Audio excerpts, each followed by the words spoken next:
As Oscar Pistorius' trial unfolds in the North Gauteng High Court, some great analysis and insight has come up on social media. So let's have a look now at what's being said. David Smith is talking about Roger Dixon, who's currently on the stand testifying for the defense.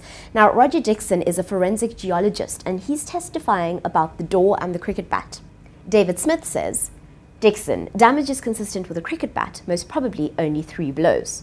Now, what the defense is trying to do by having Dixon on the stand is prove that those sounds that the neighbors heard, they assumed were gunshots, was actually Oscar Pistorius frantically breaking down the door with his cricket bat. Deborah Patter says, so essentially, we look at a series of photos of the crime scene taken by the defense team to prove their case. And that's essentially what Barry Roux did. He started off by showing a picture of Reeva Steenkamp's jeans on the floor to contradict what the state said, that Reeva had taken off or tried to put on her jeans in a hurry and they were therefore inside out. Barry Roux's picture showed that the jeans were the right side out the whole time. Nastasia Tay says, Roux tries to do away with involuntary action defense ambiguity. You pulled the trigger. That's correct. Now, what she's explaining here is that when Oscar Pistorius was being cross-examined by Gerrie Nel on the stand, he seemed to have an ambiguous testimony. First, he said it was self-defense, that's why he shot through the door, and then he said it was an accident. He doesn't remember pulling the trigger, he didn't mean to shoot anybody. Now, what's being said here refers to Oscar Pistorius being cross-examined by Gerrie Nel. During that cross-examination, Oscar Pistorius offered very different versions of what he said.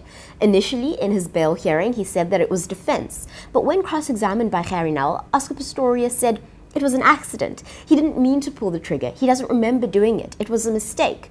Now, those types of ambiguities could sway his case and not necessarily in his favor. What Barry Roux was trying to do is to determine that Oscar Pistorius did pull the trigger and he meant to do it in self-defense, as is the defense's case from the very beginning. Let's go back now and have a look at when Oscar Pistorius was being cross-examined by Gerrie Nel. Kate Forbes says, a lot of damage has been done to Oscar's credibility. Roux now wants him to sound sure about why he pulled the trigger. Alex Ellisive says, Nel has done serious damage to Pistorius' version. Roux has a lot of holes to plug if this ship is to stay afloat. Alex Crawford from Sky News says, Oscar Pistorius has stumbled and stuttered and wriggled and retracted and added all morning. Not been a pretty sight. And finally, Philip DeVette said, not saying Barry Roux has a temper, but if I were Oscar Pistorius, I'd be begging for protective custody before he takes me to his chambers.